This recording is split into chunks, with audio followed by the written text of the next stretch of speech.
to our final session of today. The spectrum of celiac disease and the response to the gluten-free diet today has been amazing. We want to thank once again our speakers and moderators and panelists and our sponsors of the day, the Celiac Disease Foundation, as well as Karen and Eric Simon. I am very happy to turn this over to my colleague, Dr. Bana Jabri, who is our research director here at the Celiac Center, who will do a final introduction. And please stay after Dr. Anderson's talk for final remarks. Dr. Thank Jabri. you very much, Rachel. Thank you so much. So now is our last talk, and it's not the least because Dr. Bob Anderson has really played a major role in the field of celiac disease. He was at the origin of identifying acute gluten challenge methods to detect T-cell responses at day 6 in the context of the vaccine trial with Immusan T, the acute cytokine release and the link to symptoms. And he is now a practicing gastroenterology at the Mackay-based hospital in Queensland, and he continues to consult for biopharma companies. And he also co-founded the Brisbane-based Novoya Pharmaceuticals in 2020 to continue development of peripheral blood diagnostics for T-cell mediated diseases, including celiac disease, but also other immune diseases. Bob was elected president of the International Society for the Study of Celiac Disease in October 2022, and he has been really a very active and member of the celiac community and has really made seminal discoveries. So I let now the talk start. Unfortunately, he cannot be here in person, I mean, virtually, because he had some family issues. Thank you. It's Bob Anderson here. I'm speaking to you from Brisbane in Queensland, Australia. And I'd just like to thank the organisers for allowing me to share some of the, I think, interesting data that's come out of the recent clinical trials that were done largely for the compound Nexvax2, which has been discontinued. But there was a lot learned from the program. I'm an adult gastroenterologist. I practice at a regional hospital now in Queensland, Mackay-based hospital, which is next to the Great Barrier Reef. I'm also the co-founder and director of Novoya Pharmaceuticals, which is a company set up to develop a whole blood interleukin-2 test for celiac disease and other conditions. I work for a variety of drug developers. I've listed them there. I'm a consultant. I'm the inventor on several patents for diagnosis and treatment of celiac disease. So the topic, which I think is really interesting, is the mechanisms underlying symptoms induced by gluten ingestion. I would just foreshadow that this is a very important topic at the moment in a quest for developing a drug for celiac disease. The FDA have stipulated that symptom reduction is a critical endpoint for any drug that is to be approved according to their recent draft guidelines. So think about that in the context of what I'm talking about as we move through. So I'm going to be talking about cytokines, and cytokines, as you know, are defined as immunoregulatory proteins secreted by cells. So they're the way that cells talk to each other. If a cell is changed in some way, then it will often release a cytokine, and this will impact on another cell. It may be local, but it may be throughout the body. The one I'm going to be talking about a lot is interleukin-2, and as you can see there, this has been defined as a pro-inflammatory cytokine, which determines the magnitude and duration of the T-cell response immediately after antigen encounter, and assists in the maturation of macrophages, i.e. the innate immune system, and the proliferation of B cells. They're critical in the induction as well as the maintenance of immune responses. And it's the memory immune response that we're going to be talking about with regard to gluten and celiac disease. The other concept which has evolved over the last few years since people could measure cytokines is the notion of a clinical effect of cytokine release. And this has been termed cytokine release syndrome. Really, this has come largely from oncology, but also the immunotherapy world, when it was appreciated that injecting biologic agents such as anti-CD3, which activates pretty much all the T cells in the body, has a clear and rapid clinical effect on the patient. So the oncologists have viewed this in the context of CAR T cells, and as I mentioned, things like rituximab that activate B cells, but it can be quite serious in oncology patients, so much so that they can end up in intensive care and occasionally even die. But this is related to the magnitude of the cytokine release, and these cytokines can be monitored, the kinetics, as well as the range of cytokines can be established. And most recently, this came to the fore during the COVID pandemic, and still is, as a critical part of the deterioration in patients that's seen with severe infections. They have systemic cytokine release, which can cause multi-organ failure. We don't see that in celiac disease, and I'll show you that we actually do have a cytokine release syndrome, which is associated with eating gluten. So this is a major change in our thinking about the effects of gluten. So this is Immunology 101, T cells, very good work done 20 years ago by Mark Atkins and his group in Minnesota, demonstrating that in vivo antigen drives cytokine release systemically very rapidly. So antigen can be injected into a mouse. It can be demonstrated that even within 10 minutes, there's evidence of T cell activation. But cytokines such as interleukin-2, which presumably come from activated T cells, begin to rise, as you can see there in the lower left, by as early as an hour and a half after antigen injection. But these levels often drop quite quickly over a period of hours. So the recall response to antigen is rapid. It's marked by cytokine release that can be measured in the blood and in T cells themselves. And we've known since work that I undertook over 20 years ago in Oxford on my postdoc, in the lower right corner, you can see that T cells expand, and these can be measured systemically after antigen exposure. And we know from that work that the classic 3-day gluten challenge leads to an expansion of the circulating gluten-reactive T cell population, which peaks 6 days after the antigen. So these are all hallmarks of an adaptive immune response, which is established with memory T cells.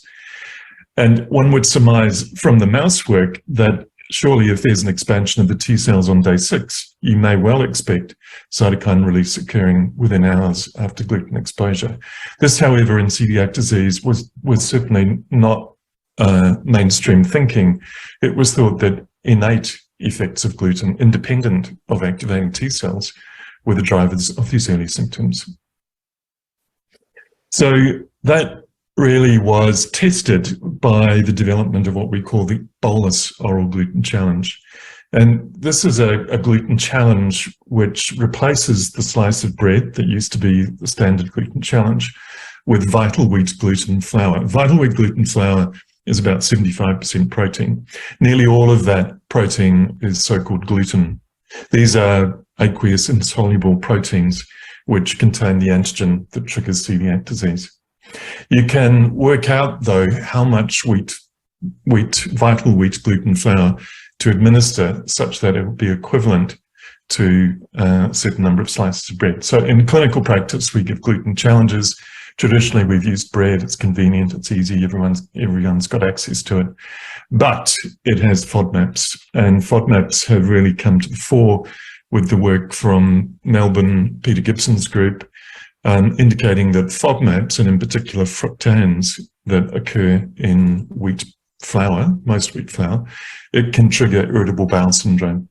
So feeding bread, you'll get a mixture of potentially immune-mediated as well as irritable bowel, non-immune-mediated symptoms in patients who have celiac disease when they eat this material. So vital wheat gluten flour allows us to deliver a bolus dose of gluten in a capsule or in a mixture, or as we did here, in a slurry that delivers a low FODMAP dose unlike the high dose, which would be delivered in bread, and it allows us to study with pretty clear kinetics what happens after gluten is administered.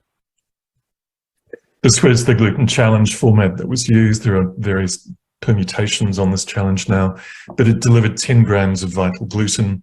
This is equivalent to about half of the, if you like, normal unrestricted diet gluten dose. It's a large dose of gluten. It's administered in a liquid. You can see there it's a slurry, and it's swallowed over about 2 minutes and then washed down with another 100 mils of water.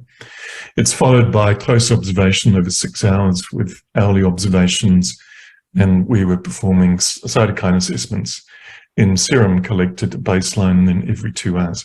So this was a very simple clinical study, but the results were surprising.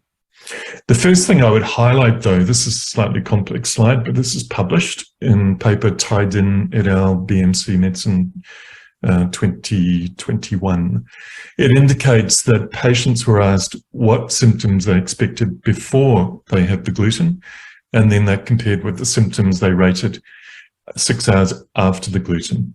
And I'll highlight here that basically patients were pretty evenly split on whether they could correctly predict any of the worst 3 gut symptoms or systemic symptoms they had versus the ones who were incorrect.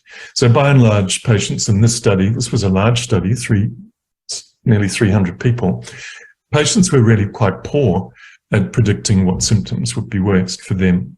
The ones that were overrated, dramatically overrated, and you can see the p-value here on the right, was diarrhea.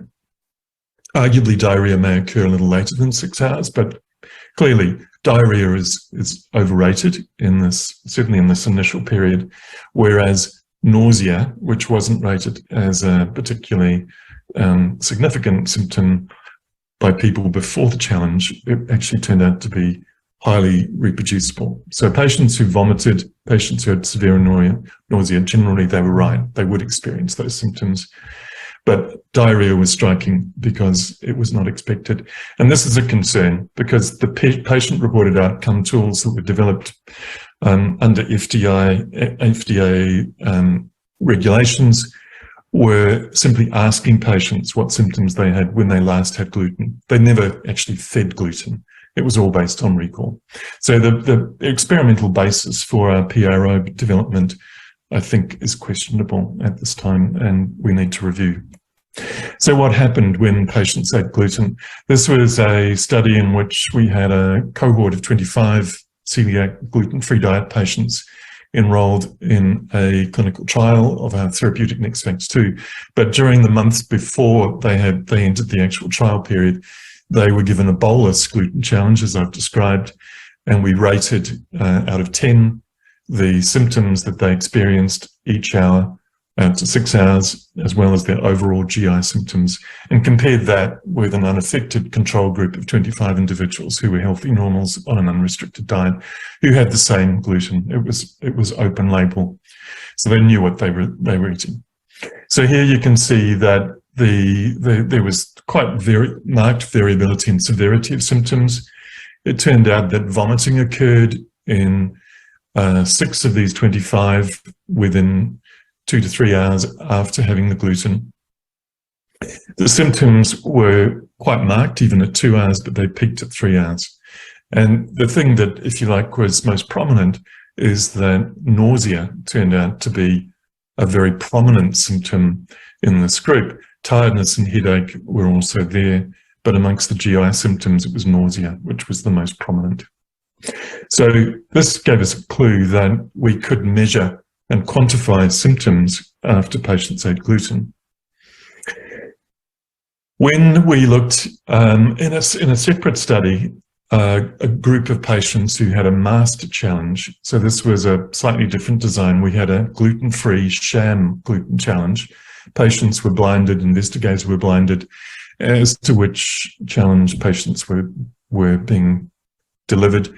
And here again, we see pretty much the same scenario where we have nausea as the most prominent symptom in the patients who had vital gluten. It really wasn't prominent at all in the ones who had sham. there was a highly significant difference. Tiredness was there, but it wasn't as consistent. So nausea is a very important symptom in patients who have celiac disease when they eat gluten. And if you take away the group who had nausea, you were left with pretty much nothing in the way of symptoms after gluten challenge. So celiac patients can have very few symptoms, but if they don't have nausea, they probably won't have any other notable symptoms either. This shows you the time course of the onset of GI symptoms in patients who are having this gluten challenge.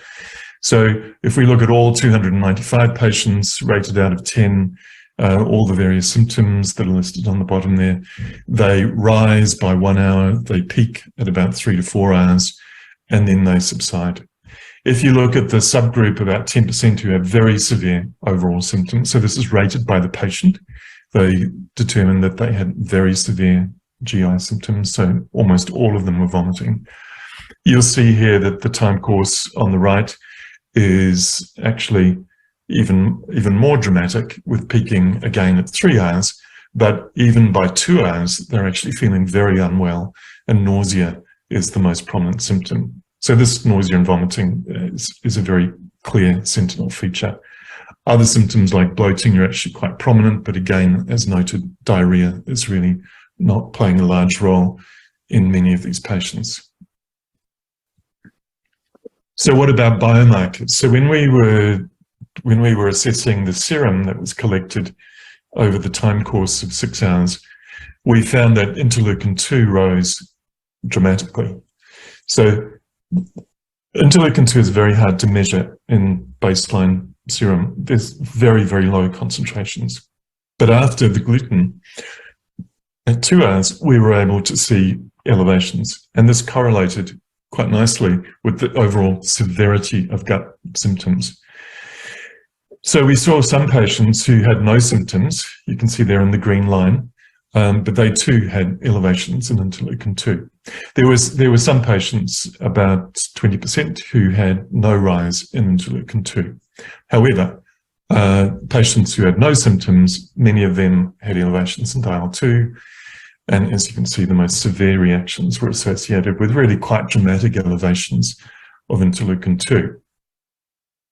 There were other cytokines that went with the cytokine release response following gluten ingestion.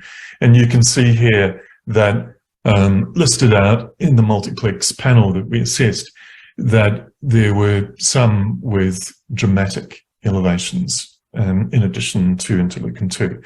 So MIP3 alpha, which is a chemokine, it's a chemotactic factor for T cells. It's typically released by activated T cells. It's often part of a Th17 immune response, but there was prominent elevation in serum. So these are cytokines that are being released. We assume they're probably from the gut. They may be from the lymph nodes, but these are being measured circulating. So therefore, all the tissues in the body are being exposed to these elevated levels of pro-inflammatory factors. CXCL9 is a chemokine released in response to gamma interferon.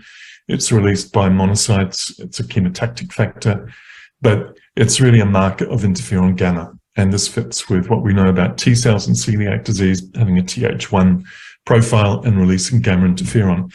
But this was really positioning IL-2 as the cytokine, which was really very important. And I would highlight that IL-2 really did not feature prominently at all in the literature in celiac immunology until this work. So IL-2 is the, if you like, the biomarker that has really come from nowhere almost, and now appears to be potentially a very important biomarker and may also be useful in diagnosis in food challenges. So if we look at the IL-2 levels across the nearly 300 patients we assessed, we see, as I mentioned, about a quarter, or maybe a fifth, who had very low levels, undetectable levels. This might be just a quirk of the assay we used, but then there were many others who had really quite marked elevations. And some out there in the extremes were patients who had levels that you might see in a cytokine release syndrome in an oncology patient. One of the patients out here that had a very high response, interestingly, was HLA DQ7. They were DQ 2.5 negative.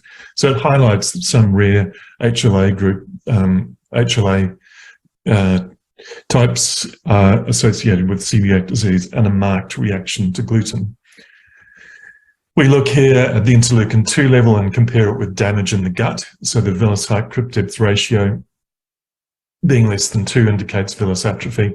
Patients here who had villus atrophy and on a gluten-free diet, they were the ones who had higher levels of interleukin-2 release than those who had more healed gut.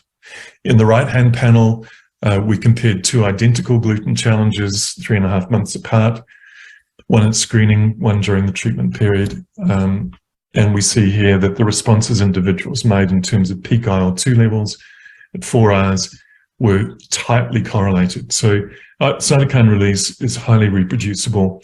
I would note, though, that the second gluten challenge actually had a higher response. Even though we see the 2 very correlated, we actually got more out of the second challenge, suggesting we may have expanded the T-cell population ready for the second challenge.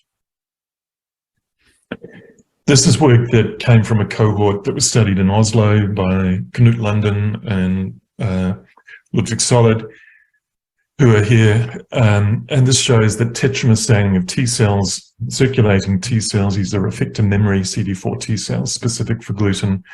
The frequency was correlated with the level of interleukin-2 that we measured in serum. So this is beginning to tie together the severity of reaction with the overall, if you like, size of the gluten-reactive T cell population. And this is really, I think, where we're headed in celiac disease in terms of understanding the symptoms. So if we put it all together, and this is partly based on work over many, many years, it's that the damage that occurs in the gut is a very late marker of gluten exposure. Early markers are nausea and vomiting, and interleukin-2 and various other cytokines that are released. The work by Leonard et al. That was published in Gastroenterology last year indicated that IL-2 release at 3 hours was actually a more sensitive marker than gut damage after 2 weeks of gluten exposure. Serology, again, it's a late marker. Cellular changes in the blood, it's a 1 week later marker. So the symptoms patients experience are correlated with the onset of cytokine release. And so this is an exciting development because we can finally perhaps begin to tie together symptoms with biomarkers. So I would just add this section. This is, I think, a really interesting, perhaps almost unique experiment in human immunology for autoimmune diseases. During the NextVax-2 studies, we were able to inject 3 peptides, very low levels of peptides intradermally and subcutaneously into patients who had celiac disease. And we were able to watch and observe what happened to these patients over the hours afterwards. So what we saw was that these peptides circulate in plasma. They have a half-life. They peak at about 1 hour. They then drop down. They're pretty much gone by 6 hours.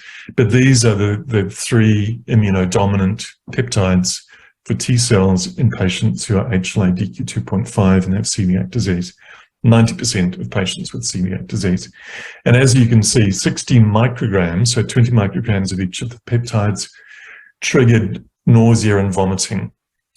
And this had a time course, as you can see in the right panel, that typically the onset was at about 2 hours when we began to see these symptoms. So almost the same, pretty much identical to swallowing gluten, the effect of injecting gluten peptides in the arm. So they didn't go, if you like, they didn't go anywhere near the gut. They were injected. The only way they got to the gut was through circulation. So these symptoms were worse on the first day that the gluten peptides were injected, but as you can see over the weeks when they had bi-weekly dosing, the symptoms disappeared. So the first exposure was the worst in terms of symptoms, but by the end of the 8-week period, you can see on the left, it pretty much all normalized, and NextVax-2 treated patients were no different from placebo patients.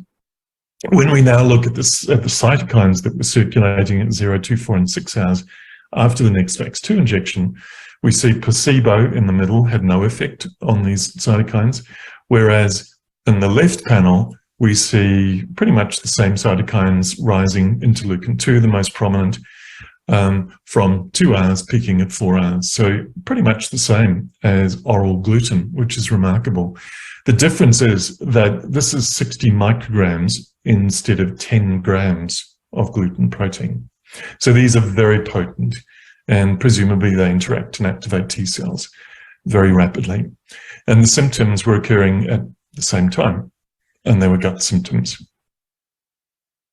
So just to summarize what I've been describing, it's that we can activate the immune system. And by that, we really mean we activate the adaptive immune system. Our NixVax2 peptides, they were carefully selected to have only effects on gluten-reactive T cells. We later found, though, that many of them were recognized by anti-gliadin antibodies. And so the likelihood is that it's B cells that are picking up these peptides and presenting them extremely efficiently to gluten-reactive T cells. The T cells are activated within hours, maybe even quicker than that, but they preferentially release certain cytokines, namely interleukin-2, but various others as well. If they're being activated in the gut, many of the molecules that we measured were chemokines. This means that they're going to be chemotactic factors, and they'll attract immune and inflammatory cells to the gut. So we see symptoms occurring at the same time as this. We don't yet know what drives those symptoms. What are the cells that activate vomiting? We know things like serotonin are involved in the gut, particularly in the duodenum, in terms of vomiting. Important work going on now is evaluating if it is in the duodenum that many of these key events are occurring, driving acute symptoms. But we know that the immune system is not just in the mucosa, and it's the lymph nodes where much of the memory immune response occurs. And we also know that there's a group of T cells which are called effector T cells, and they are in the periphery, in the gut. And there are other T cells which have markers indicating they're so-called central memory T cells that preferentially reside in lymph nodes. These central memory T cells preferentially produce interleukin-2. So it's very plausible that IL-2 that we're seeing in the circulation within hours may be coming from lymph nodes as well as the gut. So celiac disease is a systemic immune system problem. It's not a gut problem exclusively. What we see is gut symptoms. It probably reflects where the effector memory T cells are, but it's a systemic condition.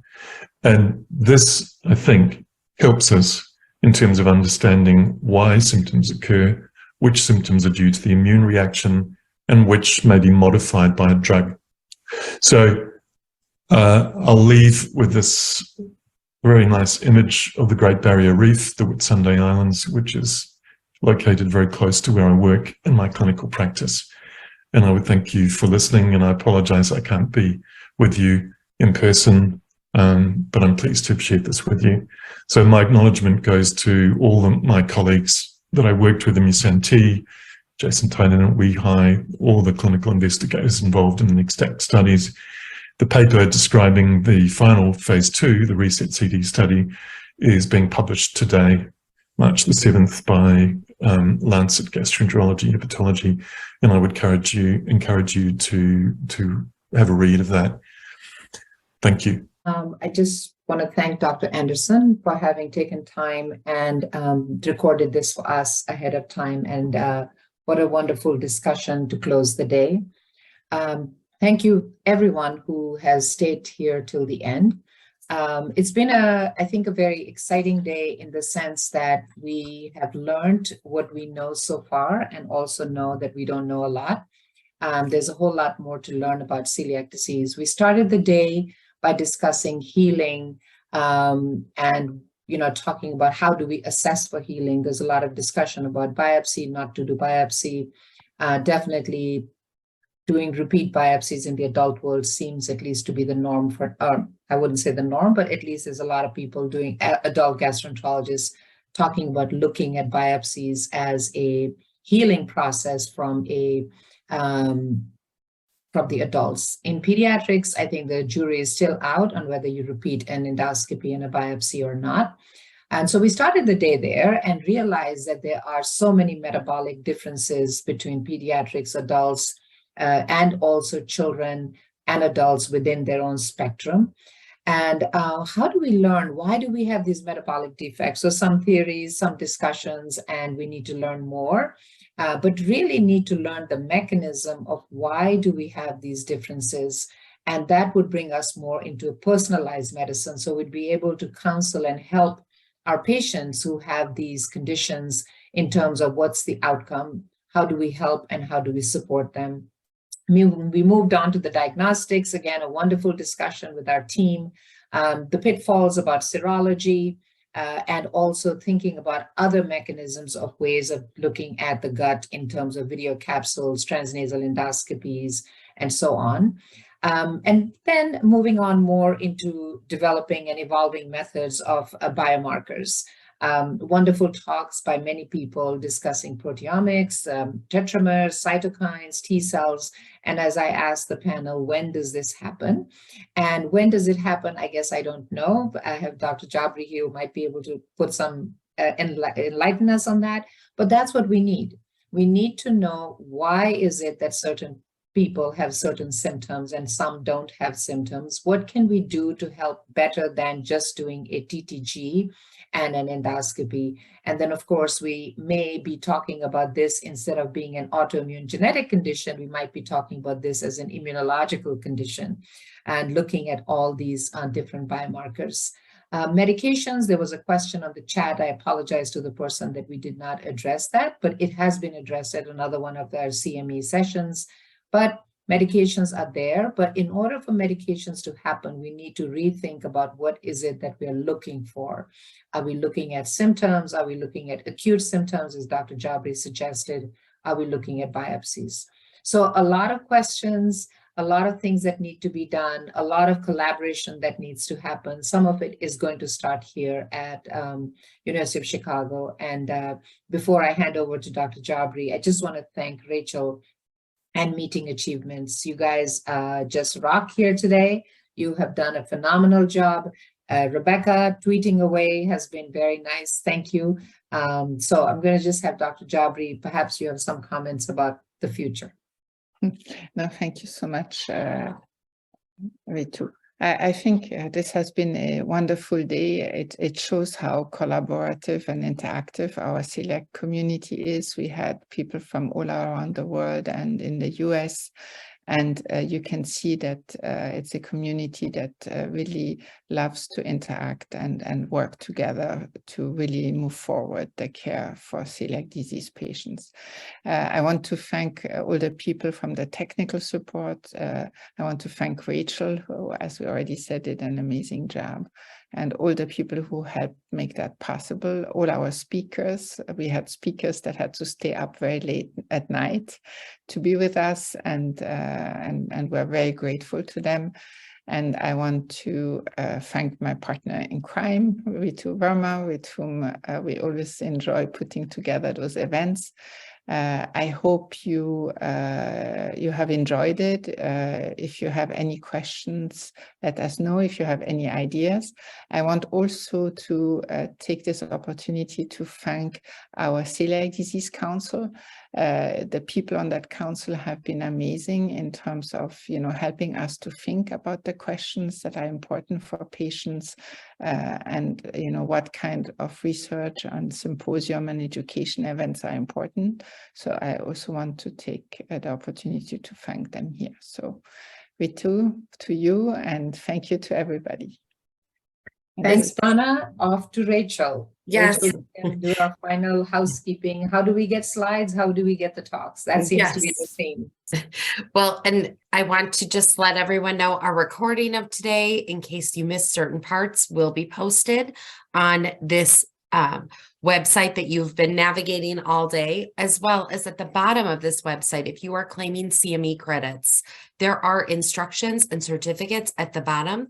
I will also be sending an e-blast with follow-up information as well as a survey to all of our participants. We really do appreciate the feedback. I'll be sharing, as Dr. Jabri mentioned, we have studies happening here at the Celiac Disease Center, and we'd love if you are interested to participate with us. So I will also be sharing some of our studies and how you can get in touch with us. So we thank you. Thank you to our speakers and panelists and moderators. And as Dr. Jabri said, this was from around the globe. And so we just really appreciate people taking time, and we appreciate our attendees because you are motivating us. And as Dr. Jabri and Dr. Verma noted, if there are things you would like us to cover in the future, let us know. But we appreciate you attending today. Thank you so very much. Have a great evening.